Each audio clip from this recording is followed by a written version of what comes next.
The allegations of abuse made by women against him have exploded beyond Hollywood, creating a cultural tipping point. They've forced a deep examination of who we are to one another, whatever industry we work in and wherever we live. Unlike the other stories Hollywood tells itself and us, this is no fairy tale. It ends with guilt and shame, the luster gone out of this city of lights.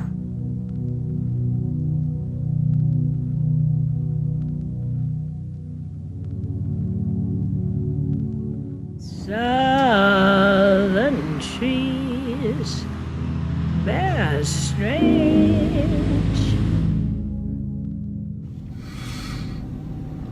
I just want to put the politics on hold for a second. Do this video.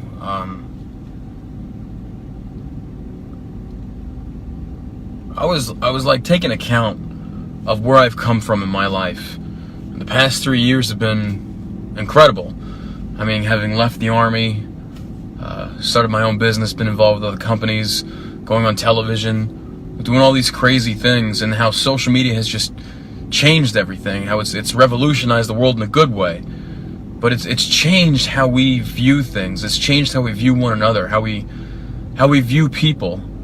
Like, internet famous is a thing now. And we adapt with the times, and I've seen countless people fall. I've seen friends that I was in the beginning with get a little taste, and they sold out. They won't be true to who they are anymore. They're afraid of losing followers. They won't speak on topics or speak what they truly believe. They'll lie to the people. Revelations of abuse and assault are peeling back the facade of Hollywood, shattering reputations of the powerful and the political, rippling from Westminster to Capitol Hill, from New York to LA. And here's where it gets weird, man. I was getting changed, and I was putting on my favorite shirt. My favorite shirt is this shirt. It's simplistic. It's red. There's no logos. There's no advertising on it. And it's simple, and I love that. I love the simplicity of it, that it allows me to just wear a shirt without any message, without anything, just to blend into the crowd a little bit. And I always remind myself of that when I wear this shirt, because it's so simple. You stay true to who you are, to what you believe in. Stay true to yourself. Stay true to your morals. Stay true to your integrity, your beliefs. Don't sell out. Don't pander to the weak. Don't pander for the sake of political correctness. Don't sit there and cave in because people say you should. If you truly feel in your heart that you believe something is true, you stand true upon that value and you don't compromise. And I wish we had more of that in this world. I wish we had more people that would stand up and speak their true feelings instead of lying and cheating the people and stealing from the people. We have corrupt politicians, corrupted Hollywood, corrupted everything. The day we meet Kim Masters, Hollywood Reporter's editor-at-large, she's on the crest of another story of alleged sexual misconduct. Disney has just suspended the head of Pixar Animation. The veteran journalist says Weinstein had been on her radar for years, but his power and legal reach kept the story hidden.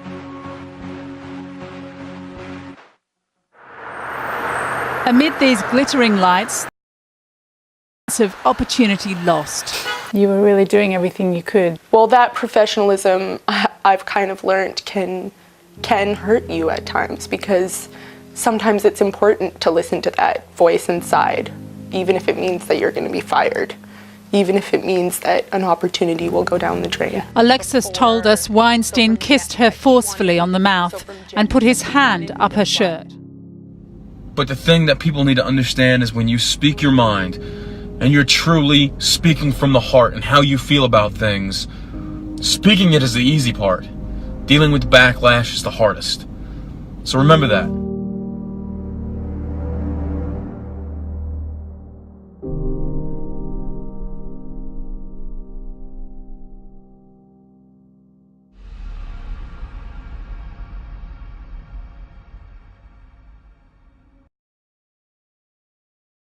So if you're going through a hard time out there and you're feeling like maybe you don't know whether you want to speak up on an issue or stand up for what you believe in or this, that, and the other, I'm telling you right now, it's not easy. I've been around the world, been featured on a lot of news articles, a lot of television stations for the things that I've said.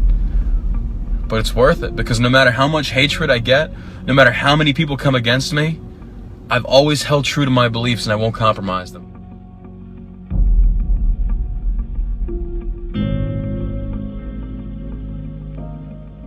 And that's brace for impact. Brace for the disagreement. Brace for the hatred that's going to come back against you, because it will come. Brace yourself for that, because so many people will come to me saying, I need this, and I'll help them, and all of a sudden they'll start getting criticized online for even doing business with me, for even knowing me or taking a picture with me. And before I know it, I lose a friend because of my views and how I feel. And we don't even know where to go to anymore to get our news, and everything is just confused. Rock star Pink was never going to be a typical mum, but now she's opened up about raising her kids as gender neutral. She's told a magazine that she doesn't want to impose traditional gender roles on six-year-old Willow, her daughter, and 11-month-old son Jameson. Plus, she was happy to see a gender neutral bathroom at a primary school recently. So should we be raising our children this way? So some controversy today from Pope Francis that has people sort of turning their heads a little bit on this one. The leader of the Catholic Church suggesting that the Lord's Prayer, the best known prayer in Christianity, which is prayed by not thousands, as I said earlier, but 2.2 billion people around the world, may undergo a little bit of an edit.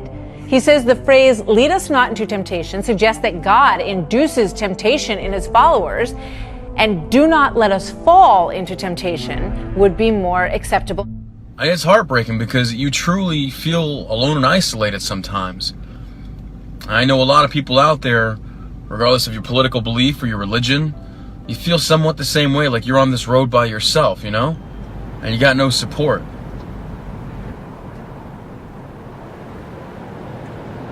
You know, it's funny, on Pinterest, everybody's figured out how bad they planned their wedding. You know how bad your wedding looked? Just go on Pinterest. And you know how much money you spent and you didn't even have candles inside of mason jars? You kidding me? On YouTube, you realize how unexciting your life is. You're telling me you're not jumping off cliffs with a GoPro attached to you? You're not flying on Qatar Airlines with a $20,000 ticket? Are you kidding me? You know, on Facebook, you realize how you don't have any friends.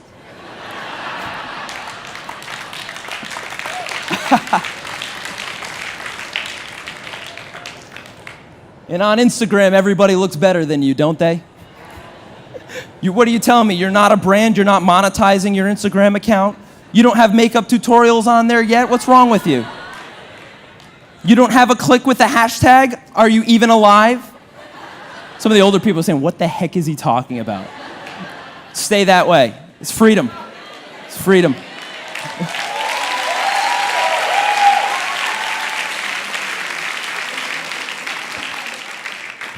Social media creates in you the pressure to perform instead of the release to live. We have a tendency to get caught up in what other people think of us. I know that for many of you, and I slip into this as well, where we start to filter our decisions in life through the eyes of other people. What will others say and what will others think? And so we become prisoners of what people think and what people say when they see us.